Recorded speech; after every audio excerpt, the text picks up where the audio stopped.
Hi, folks. Thanks so much for tuning in. We are getting some stragglers, so we will kick off in about 1 minute. So just stay tuned.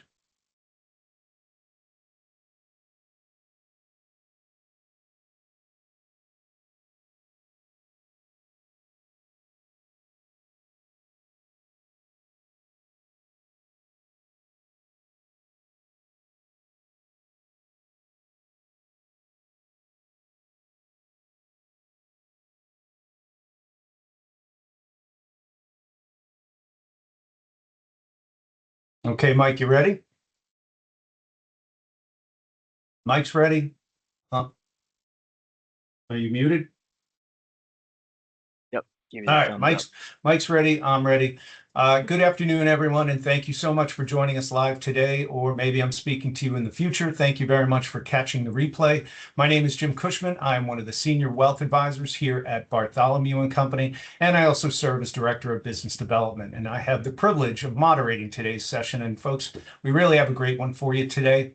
As you saw from the opening slide, the title of today's presentation is a little bit of a mouthful: Actionable Tax Planning Strategies for the Current Landscape.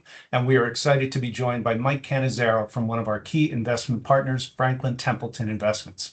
Now, Mike has spent almost 3 decades in the financial services industry, more than half of it educating investors on a variety of personal finance topics. He has a very unique ability to make complex topics clear and actionable, which, quite frankly, is why we asked him here today. A little business before I turn it over to Mike. First, some housekeeping. Today's session is being recorded, and we will send a replay link out to everyone who registered, and it will also be posted to our website. Uh, Secondly, this is a presentation-only webinar. There will be no live Q&A.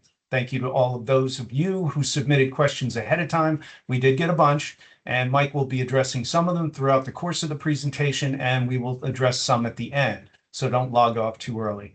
If we do run long and we don't get to your question, your advisor will reach out to you personally. And lastly, the technical difficulties thing. If you do run into any technical issues, just refresh your browser or hop back on using the original link, or just do what I do, give up and watch the replay. Okay? Let's see if anybody's paying attention. So, Mike, next slide, if you'd be so kind. All right, folks, now comes the short commercial break, and I am very sorry. This is not YouTube. There is no skip ad button, but I do promise to keep this brief. And before we jump into the rock'em sock'em world of taxes, I did want to spend a few minutes updating everyone on some developments at the firm since our last webinar. And I'll keep this slide up on the screen, and I'll put a little color around some of these bullet points.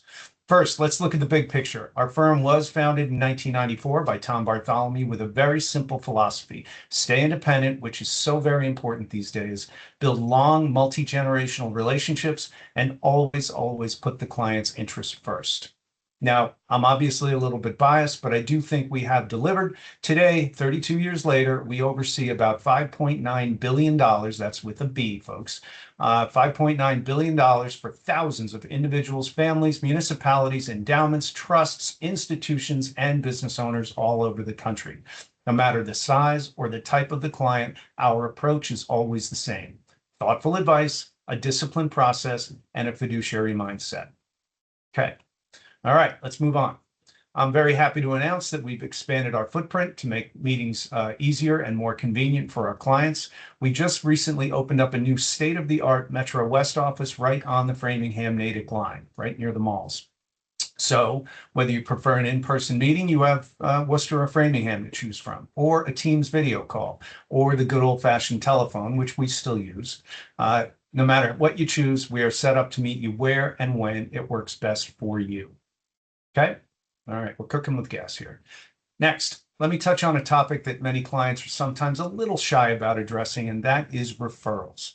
Our advisors, and I can vouch for this, we often hear something like, I know someone who could really use your help, but I'm just not sure they're big enough for a firm like Bartholomew. Let me be very clear and shout our referral policy from the rooftop. We are always happy to meet with family, friends, and colleagues of our existing clients. Our team is intentionally built to support a very wide range of investment planning needs. As you can see from the slide, we have a staff of 42, including 20 advisors, all working collaboratively. You combine that with our in-house investment team and the support of Commonwealth Financial Network and soon to be LPL Financial, and we are able to provide the same level of care and attention to any and all clients. So folks, do not be shy. Okay, Mike, one more. All right, home stretch and brag time. Let me wrap up by mentioning some recent recognition. It might not be as glamorous as Oscar season, but this is the time of year when many financial publications and organizations highlight us in the advisor community. And we were fortunate enough to once again receive some nice accolades. And I would be remiss if I didn't mention a few of them briefly, and my colleagues would laugh at me. So, disclaimer, a complete listing of all of our awards and recognition can be found on our website. And if you do visit us in Worcester and Framingham, those plaques are all over the wall. So let's start with the Worcester Business Journal, which named us the best financial planning and investment service firm in Central Massachusetts. We are very, very proud of that one. Forbes recently named Tom and the team to its list of best in-state wealth advisors for the 9th year in a row. Boston Magazine recognized Joshua Paul, Tom Bartholomew, and myself as five-star wealth advisors, and the big kahuna, Barron's. Barron's named Tom and the team to its top 1,500 advisors list for the 11th year in a row, and even better, we moved up to number 3 in Massachusetts. And no, we're not telling you who number 1 and 2 are. And Barron's also named Tom as a top 100 independent advisor. Whew, 5 minutes. Barely took a breath. And with that, the commercial is officially over. I will jump back on at the end to pose some questions and wrap up. But for now, I'm very pleased to turn things over to Mike Cannizzaro from Franklin Templeton Investments. Mike, thanks so much for being here. It's all yours.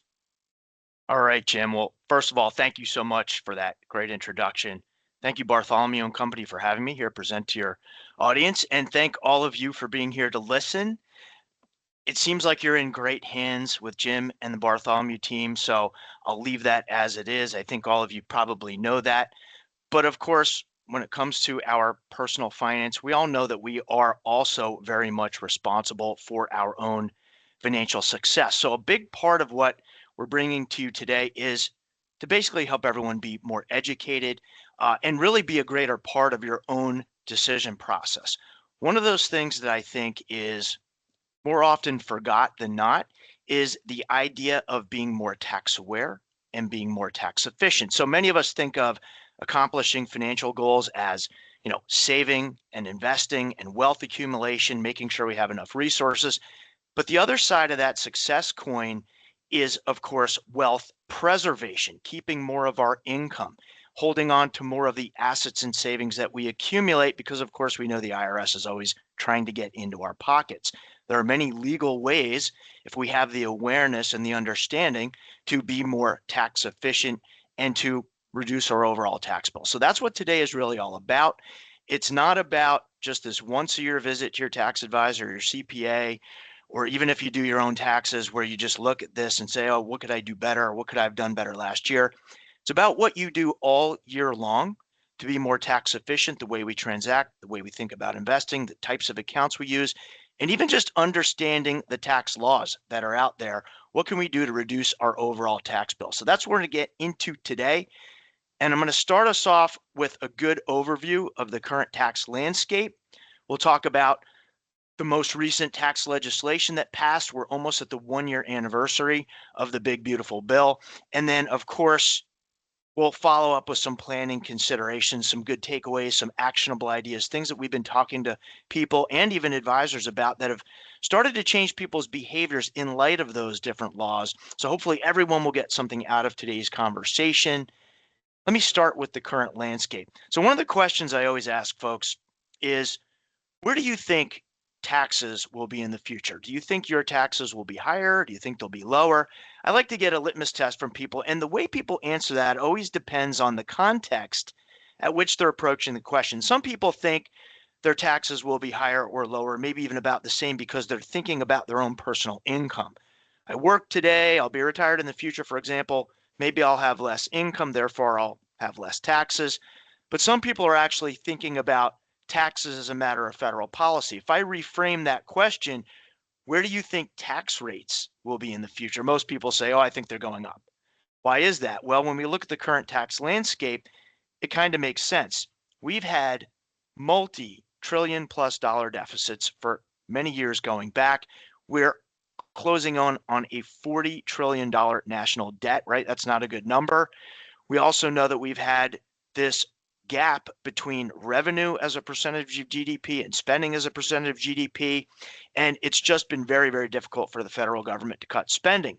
When you look at the pie chart on this slide, you see why 3/4 of federal spending today is basically on autopilot. So we have Social Security, that's over $1.5 trillion. We have Medicare and Medicaid, and then we have just paying the interest on our national debt. That is 3/4 of federal spending, and Congress has limited powers to change that. So we're always looking at the other quarter of the pie chart for ways to either cut spending, or we're looking at ways to grow ourselves out of this problem, and it just hasn't added up from administration to administration. This is not, one partisan thing. It's been a problem for every administration, and so we are either trying to keep defense spending in check, and perhaps we've seen increases in other spending, or we've seen increases in defense spending and we've tried to cut non-defense spending. But that quarter of the pie chart doesn't give us much wiggle room to make improvements. And so where do we think tax rates might start to go up?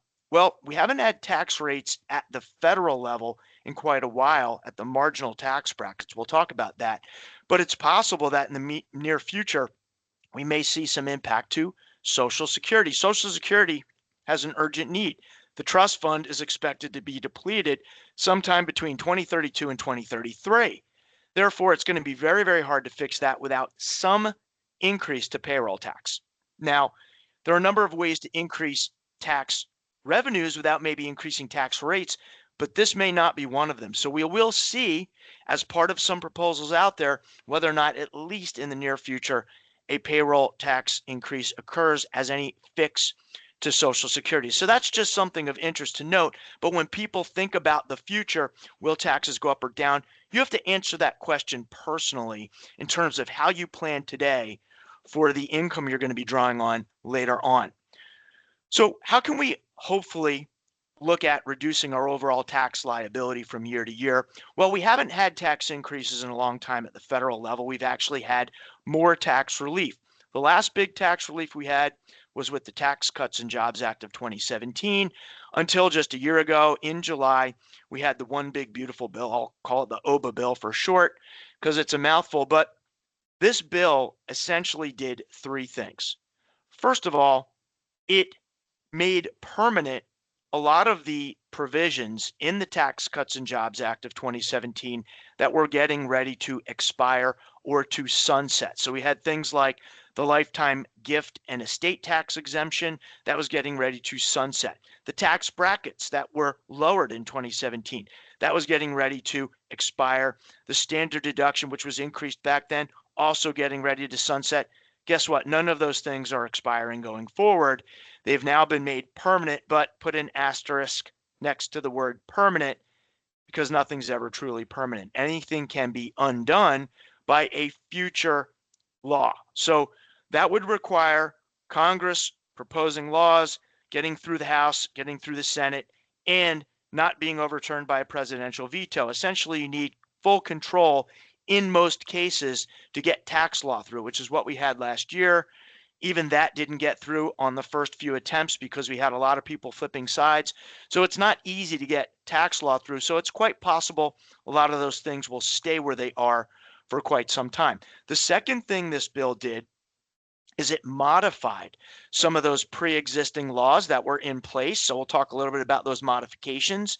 And then the third thing is it actually added a lot of new provisions, including a lot of new tax relief and, in fact, some clawbacks. But we'll talk about those highlights here as we go through this. So let's start with some of those extensions that occurred. Income tax rates and brackets did not change. We still have 7 marginal tax rates. They did not change. In fact, we got a little bit of an inflation bump at the lower end of the spectrum. That's good for everybody, paying a little bit less and a little bit more income.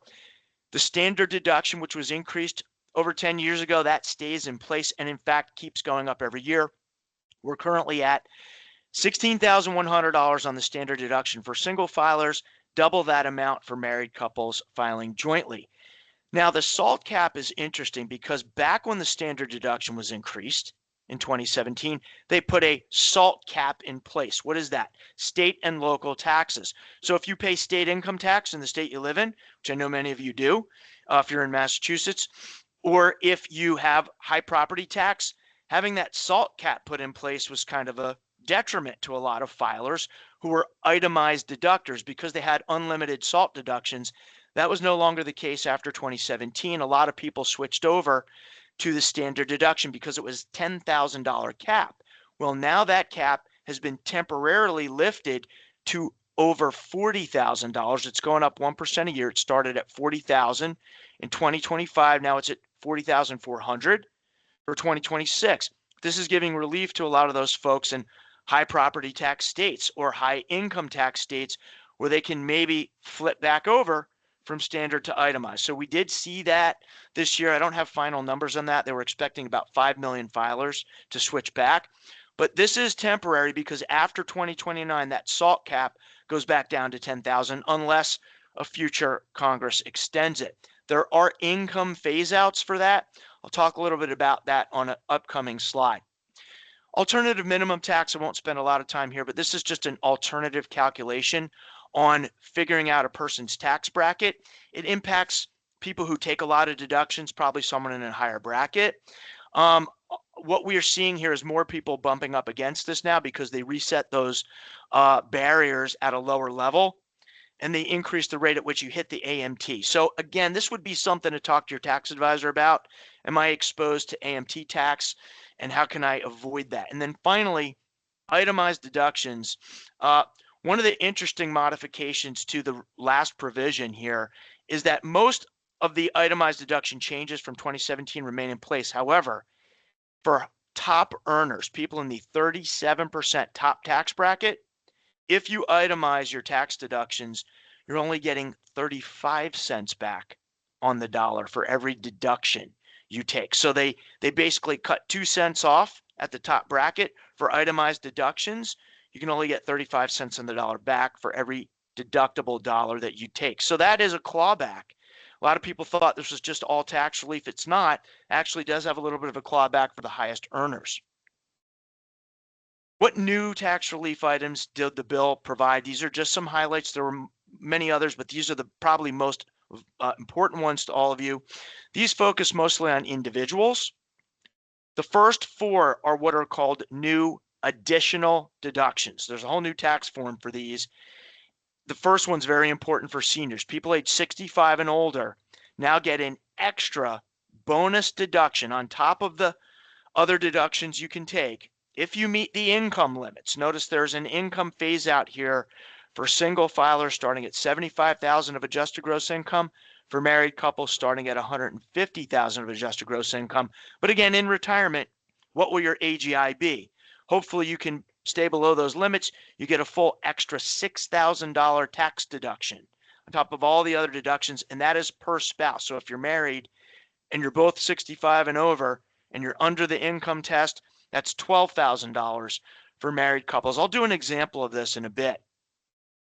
No taxes on tips and overtime. If you happen to work in an industry where a part of your compensation is tips or overtime, think of, hospitality workers, restaurants, services businesses, overtime pay. So if you qualify for federal overtime through an hourly job, a lot of that compensation is now deductible up to $25,000 on tips, $12,500 for single filers on overtime, and $25,000 for married couples on overtime. Again, pretty generous income phase outs for these, but these are great benefits for those particular workers. If you're a business owner and you compensate people with this type of compensation, pay close attention because you need to be updating your payroll systems to account for this. There's new payroll, there's a new form, new tax form at the end of the year for business owners to report this, especially for those deductions. So pay attention. Auto loan interest. This was sort of a feather out, a tip out to the U.S. auto industry. So you only qualify for this if you purchased a new qualified vehicle after 2024 and you financed it. So the loan has to have originated after 2024 on a new vehicle. If you finance that vehicle, up to $10,000 worth of the interest on that loan is tax deductible again if you meet the income thresholds. So one of the caveats here is the vehicle had to have final assembly in the United States. Could be a foreign automaker, but if they have their assembly plant here, then it may still be qualified, and you can get that information off the vehicle identification number. So these 4 deductions impacting individuals, they all started last year, in fact, went into effect with this year's tax return for last year's income. I want to mention something that's really important that a lot of people don't know about these deductions, or that a lot of the financial industry kind of mischaracterized when they first came out. These deductions are available to you if you're eligible based on the income test, whether or not you itemize your deductions. So even if you're a standard filer, you take the standard deduction, doesn't matter. You're still eligible to take these deductions if you're eligible based on just the income test alone. A lot of the financial industry came out right away and said these are what are called above the line deductions. They are not. They're actually below the line deductions, meaning you calculate your adjusted gross income first, and then you can still take these deductions. This will reduce your taxable income, but it will not reduce your AGI. AGI is a very important number when calculating on the tax return because your adjusted gross income is a determinant by the IRS for a lot of tax deductions that you're eligible for a lot of other things like whether or not you can contribute to a Roth IRA, how much you're going to pay in Medicare premiums. Those are all based on someone's AGI. And so these do not help your AGI, but they do reduce your taxable income. Again, I want to clear that up because a lot of people don't understand that, and we're getting that wrong when the bill first rolled out. Oh, before I move on, 529 plans, quick other thing. 529. So if you have a college savings account as a 529 program, they've expanded the definition of what they can be used for. If you have a student in, say, private school K through 12, used to be you could only use a 529 up to $10,000 per year tax-free for tuition only.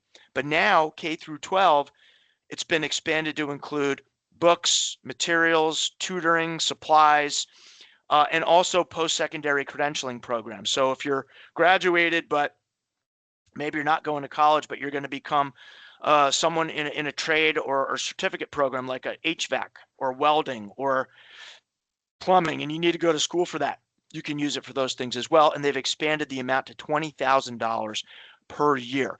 Keep in mind, the state of Massachusetts doesn't have the same equivalency at the federal level for this, so they may not include this. For state tax breaks, they can do a recapture. If you got a state tax break on a 529 contribution from Mass, they may recapture that if you use this for one of these programs. It's still a little bit unclear in Massachusetts based on my research. So I did look that up before I came on board, but just something to be aware of. All right. Next, we have what are called Trump accounts. Trump accounts are very new accounts. These are essentially retirement accounts for children.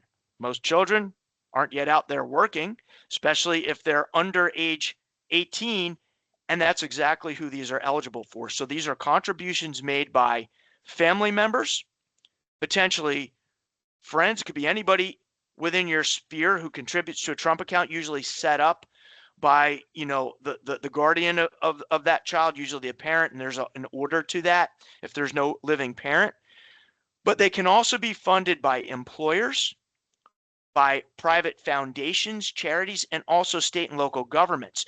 So one of the things to be aware of here is there's a $5,000 contribution limit. It's not tax deductible to the family. However, some employers, actually many, have already come out and said, well, if you have a Trump account, we're going to make contributions. It might be a matching type contribution. You put money in, we'll put money in. Or they might just say, yeah, we're going to put in X amount per year to your Trump account as a benefit. First thing to do, if you're working, ask your employer, hey, I have children.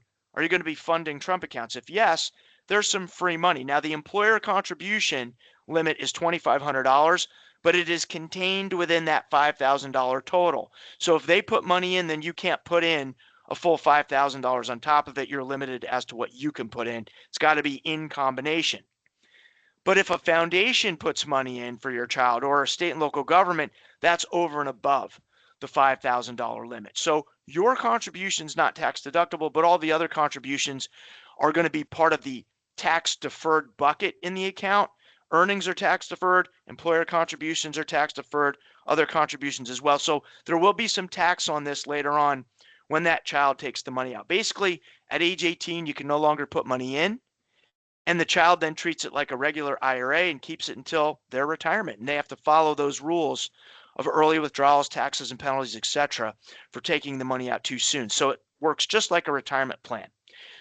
Another source of outside funding, if you have a child that is born between 2025 and 2028, the federal government is going to put $1,000 in of seed funding automatically into those accounts. Now, it's not automatic in terms of they just open the account for you. You still have to open the account. If you don't open the account, your child doesn't get the money. So you have to make that election. 5 million people did it this year through their tax return. You could sign up through the tax return process. If you didn't, you still can sign up at, I think it's trumpaccounts.org. No, might be trumpaccounts.gov. I think it's trumpaccounts.gov. And you can open an account there. They're not even available yet for funding. Won't be available till in July. These aren't things you can actually open through your financial advisor, but you can talk to your financial advisor about as part of your overall plan. Maybe in the future, they're going to expand it to other financial custodians. Right now, they're only going to be available through the Treasury. The Treasury is opening these accounts, and it'll be you running that plan and dictating what happens with it. So that's how Trump accounts essentially work. Additional questions, you may want to call your financial advisor and talk to them more about it. We're still waiting on more guidance from the Treasury, and again, they will become available in July for funding. All right, changes to charity. Charitable contributions were greatly impacted by the new law. I want to walk you through a couple of really important items here. First of all, this is a plus. This is a benefit. If you're someone who currently and will continue to take the standard deduction, you in the past could not get a deduction for charitable contributions. Now, I know many of those people are still giving to charity because you're a very generous group, but you couldn't get a tax deduction for it. That has now changed. This one went into effect in 2026. So you couldn't take the deduction for last year, but start saving your charitable receipts, because starting this year, single filers can deduct up to $1,000 of donations to qualified charities, married couples up to $2,000 if you're contributing to a qualified charity, even if you take that standard deduction. But what about those of you that are not standard filers? Here's a little bit of a clawback. So if you are an itemizer and you typically donate to charity, it used to be that you could get pretty much a full donation or full deduction for your donation. This has now changed a bit. So I'm going to walk you through an example of how this works. You now have to meet a 0.5%, 0.5 of 1% floor of adjusted gross income with your contribution or your donation before the rest of the donation is deductible. So here's an example. Let's assume someone's adjusted gross income for the year is $500,000 and they want to donate $10,000 to charity. In the past, they get a full tax deduction up to the $10,000. However, now the first 0.5% of their adjusted gross income for the year is not deductible for the charitable donation. So that in this example is $2,500. The amount will vary a bit depending on your actual AGI. In this example, it's $2,500. So that means only $7,500 of that $10,000 donation would be deductible for this person in this particular tax year. In a bit, I'm going to talk about some ways or some ideas to get around that. So just keep that in mind when we get to the actionable idea part of this in just a moment. One of the provisions that I mentioned before that is made permanent was the estate tax exemption or the lifetime gift exemption, right? If we're leaving inheritances to others, we can only leave so much before our beneficiaries will have to pay an estate tax. So that amount, which was just under $14 million a year ago, was getting ready to sunset and go to a much lower level. The OBA bill expanded that, extended it, and actually increased it now to $15 million per person. So married couples jointly can leave up to $30 million to their children, for example, without the children having to pay any sort of estate tax. That is a good thing for people with a lot of wealth. Portability is still intact. What that means is upon the death of the first spouse, any unused portion of their estate for gift or estate tax exemption can be ported over to the surviving spouse and they can add it to their exemption. So it's a great efficiency from an estate tax standpoint. So something to keep in mind. Portability is important. You have to file that with an estate tax return at the death of the first spouse. Again, these are little missed opportunities. If people aren't aware, they're not doing it. They'll say, oh, I don't have a estate tax issue. I don't have to worry about it. But why wouldn't I want to port that over anyway? Maybe I'll win the lottery, or maybe my estate will grow over that exemption amount at some point. So those are things to do regardless of our situation because they're very forward thinking. Now, I may have some business owners listening in. There was a lot of great tax relief for business owners. I'll spend a little bit of time on this. First of all, if you're a pass-through entity, the 20% tax deduction for S-corps, partnerships, pass-through entities remains in place. It's called the qualified business income deduction. That was getting ready to expire. That remains in place. And they increased the limits on that so that it's, easier to get that deduction based on income. So that's a good thing. Secondly, for business owners that are selling highly concentrated positions, I know some people who have, owned businesses where they had to sell a building or some real estate, or you could even be an individual and take advantage of this one if you have a highly concentrated position. If you have a large capital gain and you want to sell that property or that asset, but you don't want to pay the capital gains tax, for someone who doesn't need the money, there's something called a qualified opportunity zone. This is a fund that you can invest that gain in that is invested in distressed areas that businesses are going into and starting companies and starting new businesses, trying to bring those areas back. Think of it like a regentrification of different areas. There's over 8,000 opportunity zones throughout the country, and they're adding more of them. But with a QOZ fund, if you leave the money in that fund for over 10 years, you eliminate the capital gain entirely and then can pull the money out and you don't have to pay any of that capital gain. So the deal is you sell that position, you reinvest the gain in the fund. Within 180 days of the sale, you hold it for at least 10 years, capital gain is eliminated. There are other tiers in there where if you hold it for so many years, you might alleviate a part of the gain. Talk to your financial advisors and accountants about those as well. They may be available too. Also, business owners got great tax relief. There are a lot of accelerated deductions in there. So work with your tax advisors on that. Things like depreciation, you could take it all at once or spread it out over time. You have a lot of flexibility as to how to get deductions on new property and equipment purchases. And then this one's also something available to pass-through entities in Massachusetts and a lot of other states in the Northeast. Or around the country. It's called the SALT workaround. So again, SALT stands for state and local tax. Think property tax, think state income tax, think sales tax, things that you pay to your state.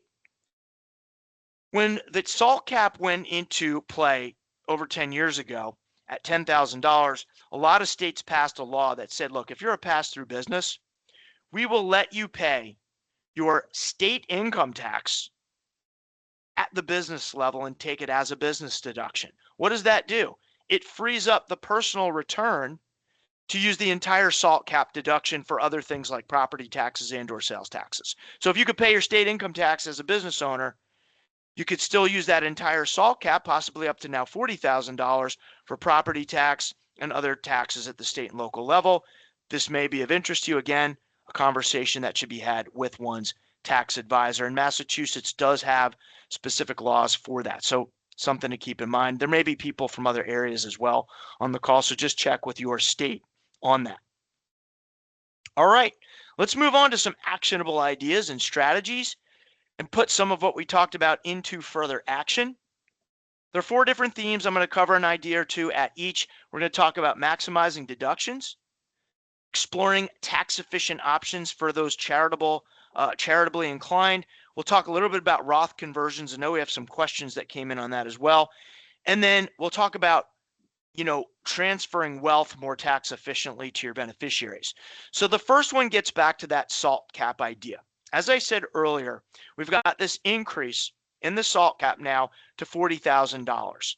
It's actually $40,400 this year. It's going up 1% a year through 2029, and then it's going to expire unless they extend it. However, it also quickly evaporates if you go over a certain income limit each year.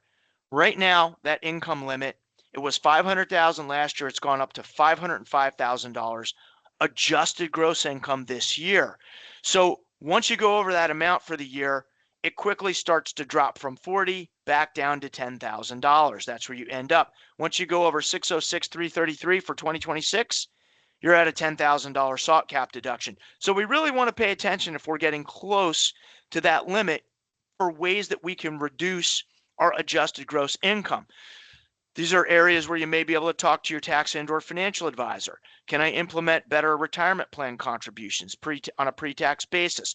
Certainly, I'd want to avoid things like Roth conversions at that income level if I'm taking that deduction, because that could push me up and over the limit.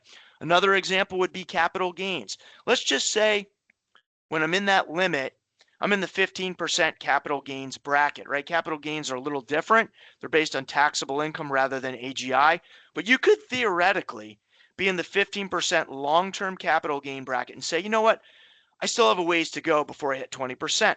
But by taking more gain for the rest of that year, you could potentially be reducing your SALT cap deduction. So again, areas where have a conversation first, make sure you're taking advantage of the full tax picture before you make those decisions.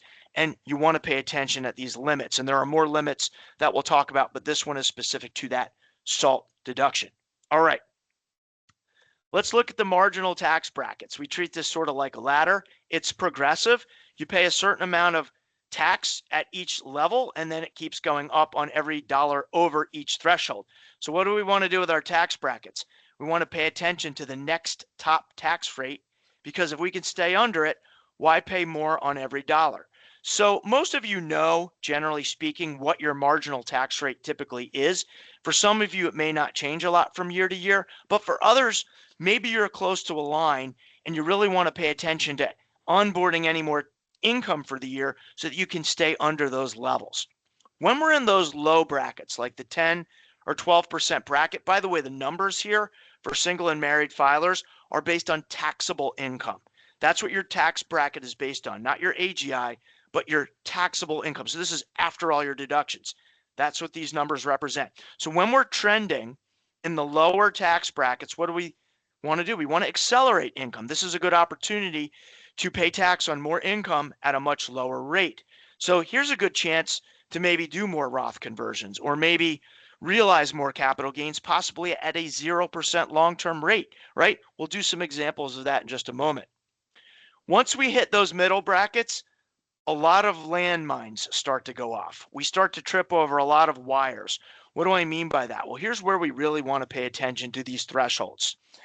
First of all, within these brackets, we may bump up against some of those deductions I just talked about. The no tax on tips and overtime, the senior deduction, right? A lot of those things are happening here in the middle.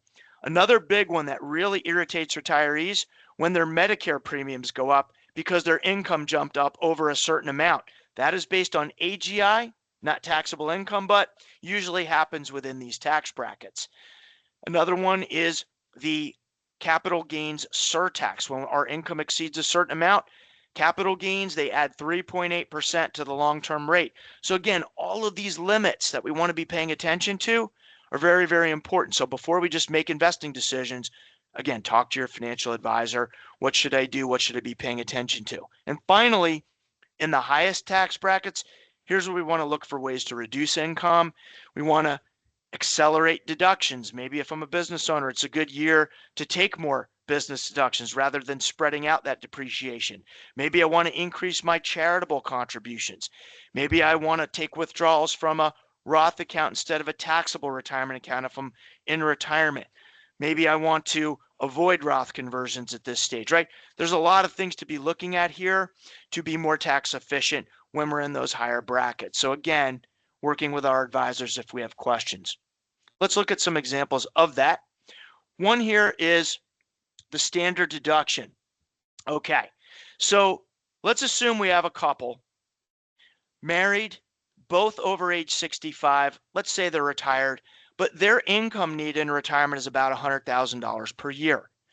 Doesn't matter in my example if it's gross income or AGI, because they're going to be below the senior bonus threshold. The senior bonus threshold for 65-year-olds who are married is 150,000 or more. So under that, both of these spouses can take the full $6,000 senior bonus deduction in addition to itemizing or the standard deduction. So here's the example. At age 65, if you didn't know this, you actually get a bump up in the standard deduction. So where it's currently 32,200, I believe, for married couples, goes up to 35,500 for people age 65 and older if they're both over 65.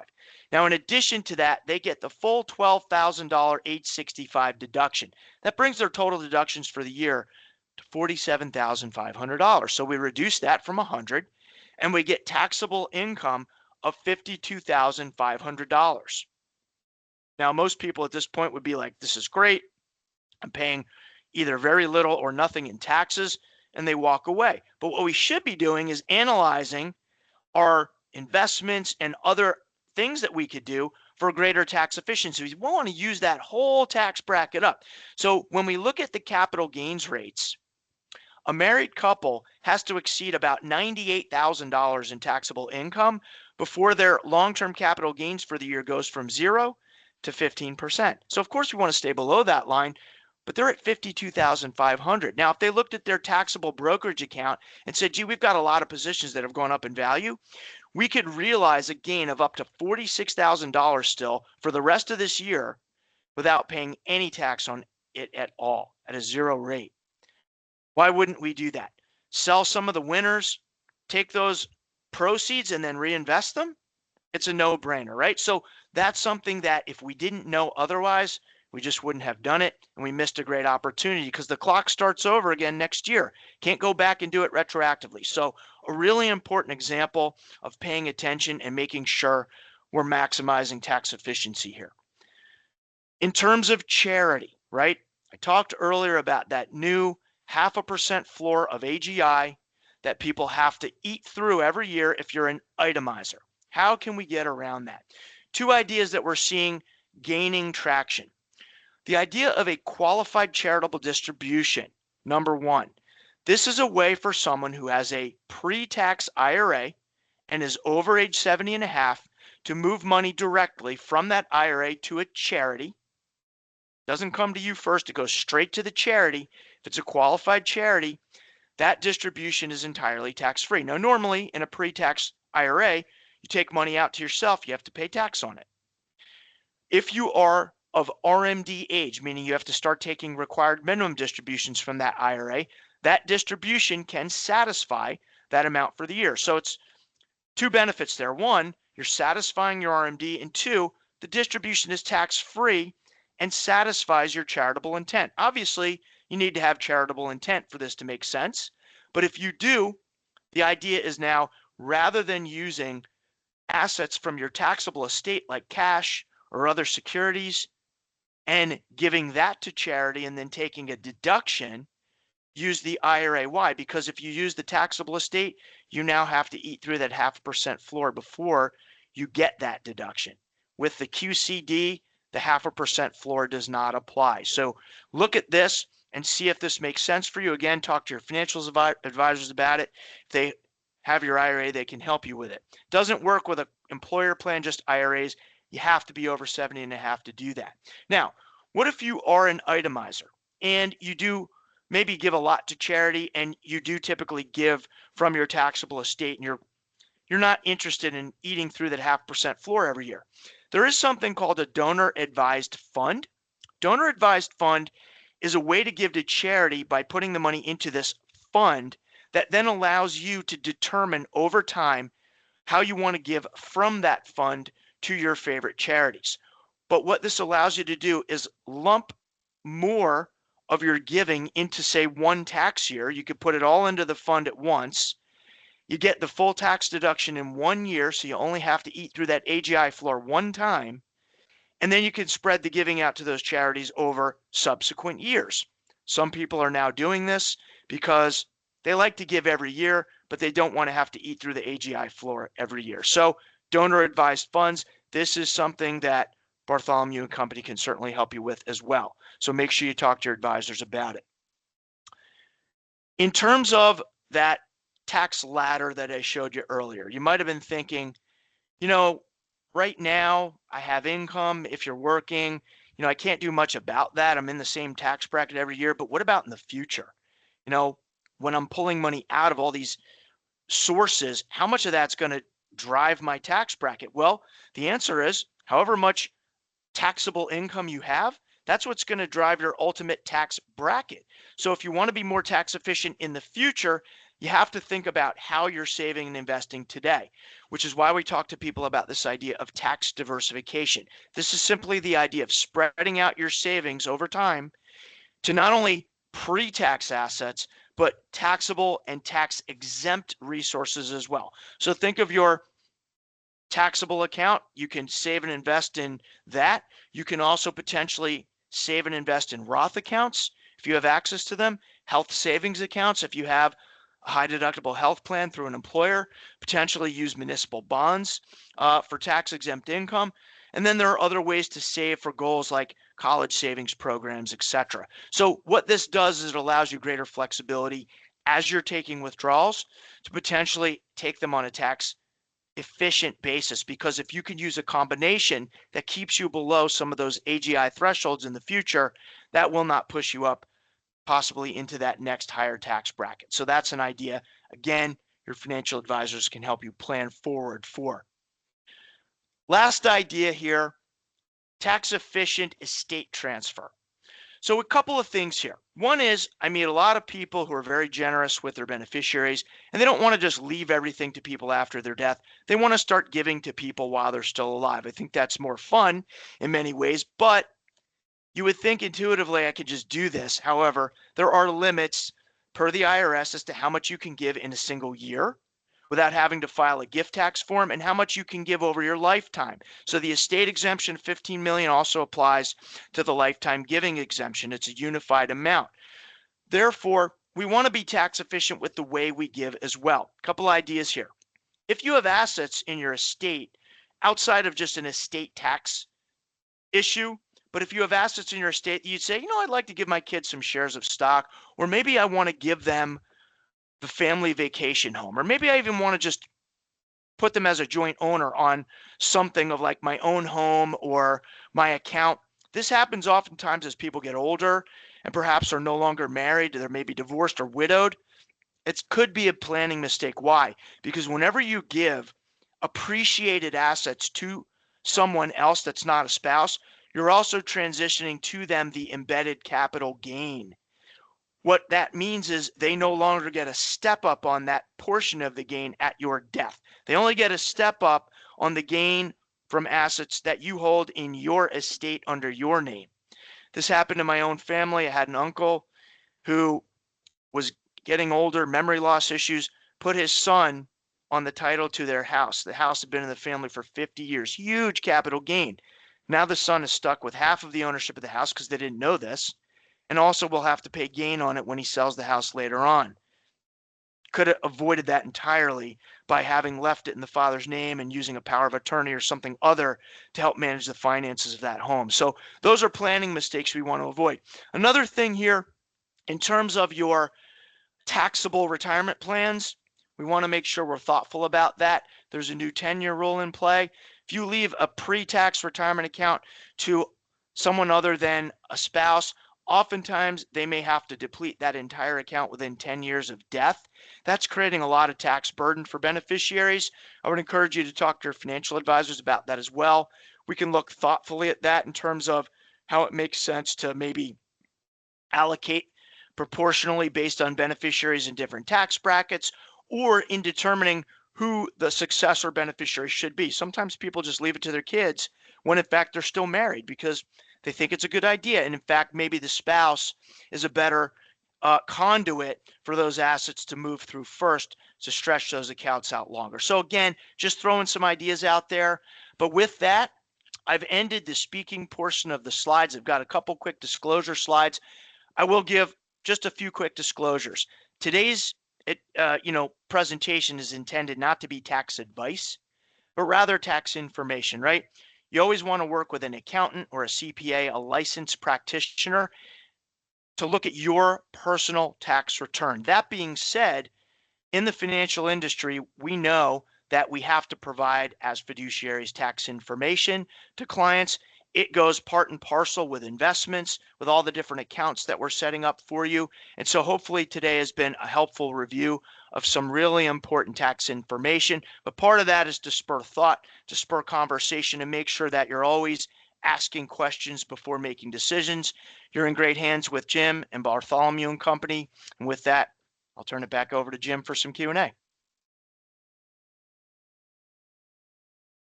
You're on mute, Jim.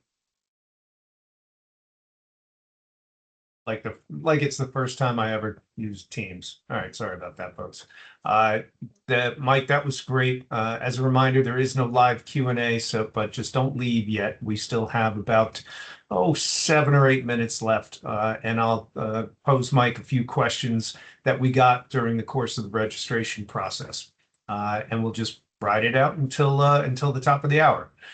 So Mike, not surprisingly, there were quite a few questions about Roth, and I know you addressed Roth a few times during the course of the presentation. We talked to our clients endlessly about Roth, so I thought I'd smush together a technical term, a whole bunch of them, and kind of give you a 3-part question. So on Roth conversions, very broad question. When is the best time to do Roth conversions? And I think they might mean both age and income. I think you did touch on some of that. Secondly, should I consider changing any or all of my 401k options to Roth? And that might tie in with the whole catch up where you're forced to put money into Roth. And someone had asked, can or should my RMD withdrawals be used to fund a Roth? And obviously that would imply that they are working at the time taking their RMDs. So I'll stop and let you kind of adjust, kind of go after those 3 all at once or one at a time. Sure. Let me go through those, and I'll let you know if I forget any of them. But the first one was best time to do a Roth conversion or contribute to a Roth, or what age? So I get this question a lot. People will say to me, am I too old for a Roth account? It probably doesn't make sense at this point. And my answer to that is always, age is not as important as time frame. All right. The whole point of a Roth account is that you're not getting a tax break up front. In fact, if you're doing a Roth conversion, you're paying tax at the time of the conversion because you're moving usually a taxable into a Roth account. So you have to pay tax on it. But the goal of a Roth account is to build as much growth in the account as possible, because it's the earnings that we want to get out of that tax-free, right? If you have a pre-tax retirement account, you have to pay tax on every dollar when you withdraw it. Now, over a long period of time, typically what happens is the account balance shifts from a greater portion of the balance coming from what I contributed to what comes from the growth in the account. So with a Roth, the longer you have, the better it is. So even if people are in their 50s or maybe 60s, I'll ask this question: when are you going to need the money? And a lot of times people say, well, I don't think I need the money. I don't plan to, if I don't have to take RMDs, I don't even want them. And therefore, maybe I'll just leave it to my spouse or to my children. Well, guess what? Your time frame is not only your life expectancy, but someone else's life expectancy as well. And your beneficiaries can take money out of that tax-free also. So in that instance, a Roth may still make sense, but you still have to pay attention to taxes, right? You can convert any portion of a Roth. It doesn't have to be the whole thing. So do it thoughtfully. Only convert amounts that won't push up your tax bracket. But age is one factor. Time frame's more important. I think your second part of that question was, should I be moving money from my 401k account into my Roth 401k? So Yep. A couple things here. One is 401ks may have different parts. One might be a pre-tax account. One could be a Roth account, and then there's sometimes a third account in there called an after-tax account. That after-tax account is generally for people who have already maxed out contributions at certain limits to the pre-tax or the Roth. So they have a separate limit, and then the after-tax account is basically an account that they say, well, look, there's no tax break on this. The earnings are still taxable when you pull them out, but you can go up and above those first set of limits. People that have all three, I say this, look, pre-tax to Roth, same conversation as we just have. Does it make sense based on time frame and tax bracket? After tax to Roth, now here's an opportunity. This is something that's been nicknamed the mega backdoor Roth conversion. So it's the idea of putting money into an after-tax bucket and then converting that over to a Roth because we already paid tax on it anyway. Why not then move it to the Roth and have it grow tax-free? What I would say is your employer plan can tell you if this is available to you, and if it is something to look at. Now, could there be a tax repercussion to that? Yes, if there's already earnings that have grown in that account, it's a pro rata movement. So if you move portion of that after-tax bucket to the Roth, portion of it will be not taxed, and a portion of it attributed to the earnings in that could be taxed in the year of conversion. So again, some considerations there, but I do think it's worth looking at. And then, Jim, I think the third part of the question, if you repeat that for me, was with Sure. Yeah, RMDs. just and it looks like a more general question. Should I just take my RMDs and just use that to fund a Roth, which Okay. obviously implies that the person is still working and taking RMDs at the same time, kind of a push me pull me thing. I think you hit the nail on the head there. Whoever asked that question may not be aware, but let's say your RMD age. Now, remember, RMD age for many people is either 73, or if you're born 1960 or later, it's going to be age 75. A lot of people don't want their RMD. So they're like, well, I have to take it anyway. Can I just put it in a Roth? The key to contributing to any IRA is you have to have earned income. If you don't have earned income, you're no longer working, you can't contribute to an IRA, and therefore you can't contribute to a Roth. Investment income, dividends, interest, those things, capital gains, those are not earned income. So you can't do that unless you're still working, as you pointed out. Okay, excellent. And I mentioned it to you earlier, that we do have, folks, we have break-even analysis software. We can, look at Roth conversions, whether it makes sense. We roll up our sleeves and do a very in-depth analysis for you to see if Roth conversions is worth it to you. But my joke is always, you got to bring in your birth certificate with the expiration date. So if we know when you're going to die, then it's just math. There was another question on RMDs about the timing of taking those RMDs. Should I take it in early in the year? Should I take it later in the year? Should I take it monthly? Is this just mainly a question about where do I see the market going? So I do think it's in part preference. Obviously, some people think, I'll take it at the end of the year because it's staying tax deferred for more time. If you take an RMD out and then you reinvest the money in a dividend paying stock or an interest bearing bond or something like that, you're paying tax on the income in the year that you get that income because it's not in a retirement account anymore. So maybe it's a little bit more efficient if you leave it in the tax sheltered account and then take it all out at the end of the year. That may be important to some, it may not be to others. I think some people, if they're using an RMD for income, take it as like a monthly amount. The key is you have to take it out by 12/31. Otherwise, there could be penalties in play. So we want to make sure we set a reminder or multiple reminders to make sure we take that out. But one other thing I'll add is when you take an RMD out of a retirement account, it doesn't have to be cash. In some instances, depending on the type of account you have, right? This doesn't work with 401k plans, but with IRAs, sometimes you can actually take the assets out in kind and simply transfer those assets over to your brokerage account. Now, what happens is the fair market value of that transfer is what determines the taxability of that transfer. So it's basically like creating new cost basis on those securities in the brokerage account. That becomes your cost basis. You pay tax on the fair market value of what you transferred, but you could actually keep those securities in those examples, and that would then cover your RMD for the year. So that's where the market may matter. Like if someone sees their security value drop, says, well, now's a great time to move those shares over. And instead of it recovering in the retirement account where I have to pay full tax on it, it'll recover in the brokerage account where I only have to pay say a long-term capital gain down the road on that, that's like tax arbitrage. So some people do that as well. Excellent. All right, we're almost out of time, but we did have one client-specific question that might pertain to others on this webinar. So, folks, if you got to get back to work or whatever, we're not going to be offended if you click off. But if you got some time, this is actually an interesting question. So, the client is retiring in the next 2 years. And should they max out their traditional retirement plan contributions to lower their taxable income in those peak earnings years rather than putting money in Roth? So, again, making the contribution, absolutely. The more you save, the better.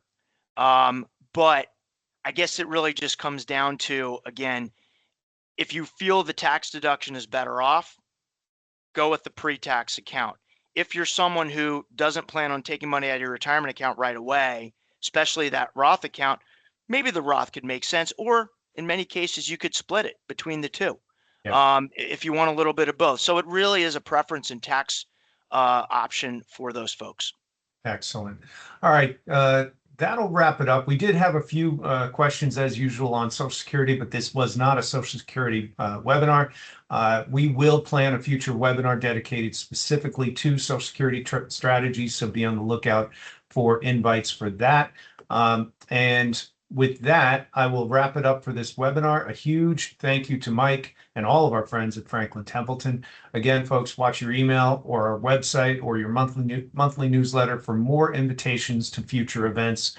I wish you all a great rest of the day. A little soggy where I am, but hopefully a nice weekend is headed our way.